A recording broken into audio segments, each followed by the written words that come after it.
Hi, I'm Kate, and I'm doing something totally thrilling. I'm running away. Just picturing my parents' worried faces makes me smile. Why, you ask? They deserve it for trying to send me, their beloved only daughter, to some disgusting girls' boarding school. Yuck! No parties, the grossest uniform, bossy supervisors, and no hot-muscled guys. Ooh!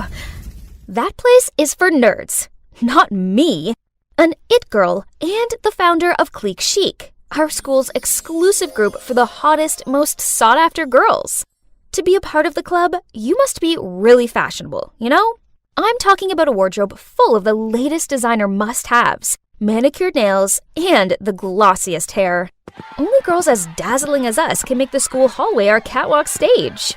As one of us, your life will be filled with endless parties and super cute jocks fighting for your attention. Studying and homework? That's not our thing. Those loser nerds who are chasing after us will take care of it. Hey, do you know those people?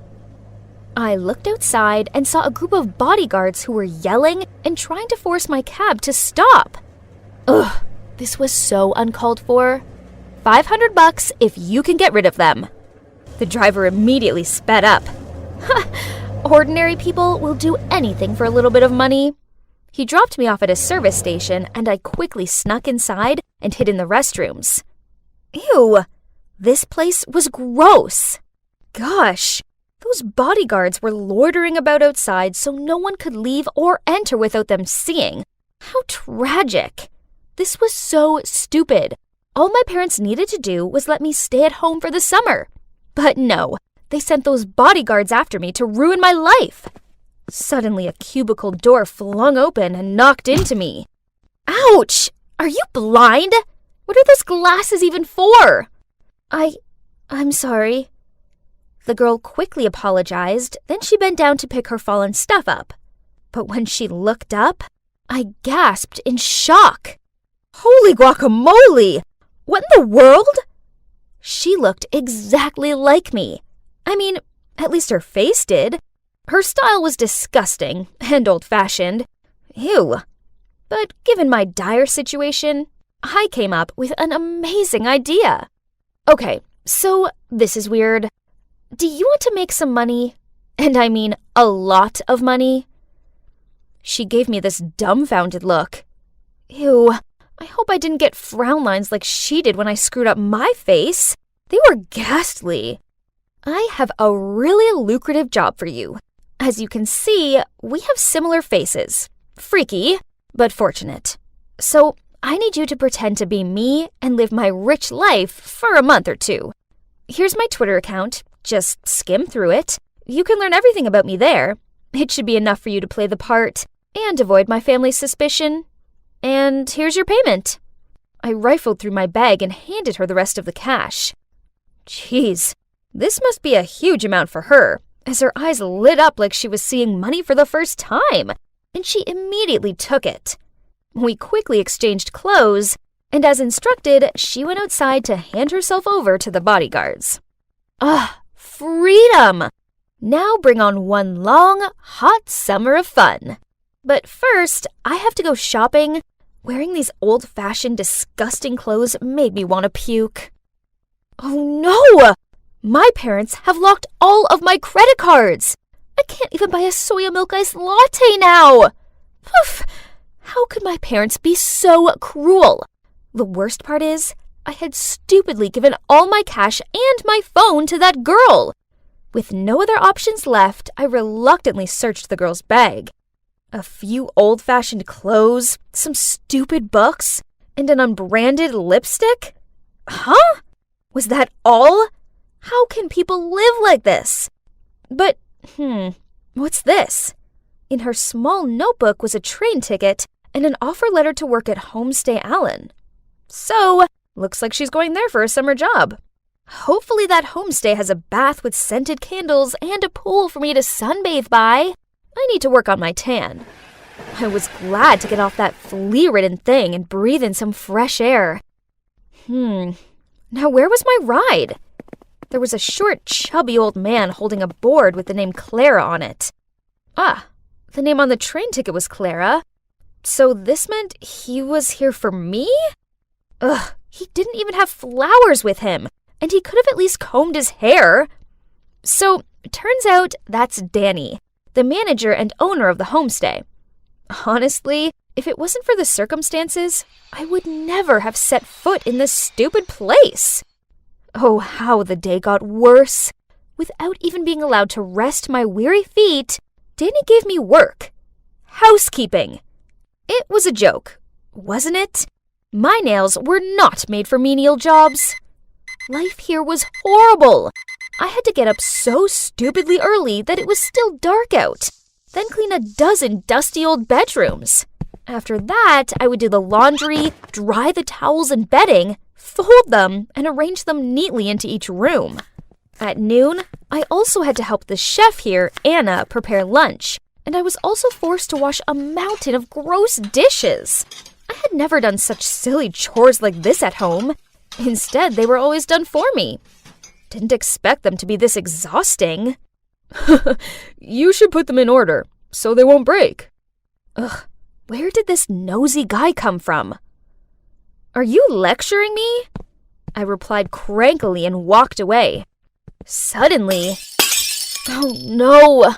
This was the 9th time I'd broken stuff since I'd arrived here, and that wasn't counting my poor broken nails.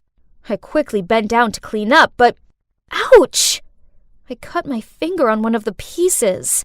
The guy quickly ran over and bandaged my wound. Bond, that's my name. Huh? What's this? Did he just wink at me? My heart was pounding.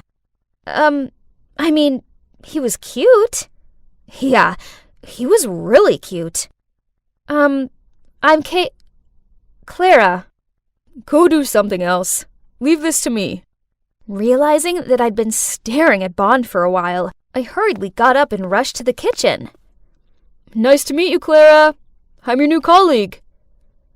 Well, that's not so bad. At least I have someone to share my workload with and to chat. The next morning, I was cleaning the floor, half asleep, when Bond came over, put an AirPod in my ear, and winked at me. Imagine you're dancing. Then you won't feel so tired anymore. Okay, this sounded kinda lame, but at least no one else was around to see me, so I decided to just go with it. So I gave it a try, with Bond, and I relaxed a little.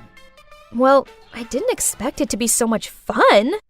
That night, as I was about to turn off the light, I heard a knock at the door. It was Bond. He wanted to show me a secret, so he took my hand and led me to the beach. Yes, we were holding hands, and his hand was really warm. He took me to a sandy beach and shone his flashlight at his feet. Something was moving under the fine white sand. Ew!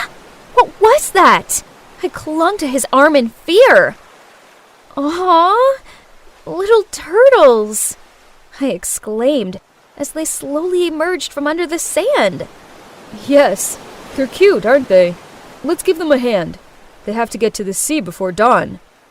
I hesitated because I thought this was so stupid. When the sun rises, they'll be easily spotted and eaten by predators. Fine. Since Bond pleaded, I had no choice but to sacrifice my sleep to escort the baby turtles to the sea. Why would their mom just abandon her babies like that? Their mom protected them when they were eggs, and now it's time for them to start fending for themselves. I bet they don't mind. You see, they're all trying their best to crawl towards the sea. But it was us who helped them. Then they'll be very grateful to you. And so am I. Whoa, I'd never felt like this before. It felt like my heart was aching, but in a good way? Thinking about it, I suppose this was the first time I'd ever helped anyone before.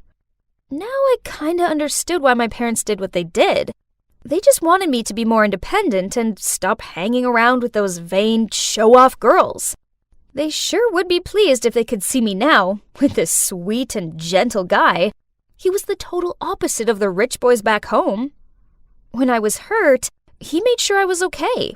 He opened my eyes to new experiences, And he didn't try to impress me with dumb flowers and expensive gifts. I've been thinking about Bond all day, and this is the 1001st time I've peeked at him.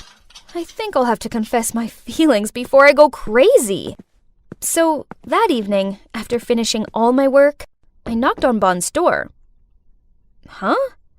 Why was a teary-eyed Miss Anna standing there? Then she told me the shocking truth. Bond had left without saying goodbye. Panicked, I walked into the room, but there was nothing left of his. Nothing! No! This couldn't be happening! I hadn't even had a chance to confess yet. The next day, I felt so down. It sucked not having Bond here. But then in my zombie state, I accidentally picked up the newspaper at the front desk. OMG! On the front page was a picture of Bond! God, I couldn't believe it. He was the son of a famous billionaire, and they were looking for him. Turns out, I wasn't the only one who'd run away from home. But why did he leave so suddenly? He could have told me the truth. He could have said bye. Ugh! My untold feelings for him felt like an unreachable splinter in my side. I couldn't carry on like this.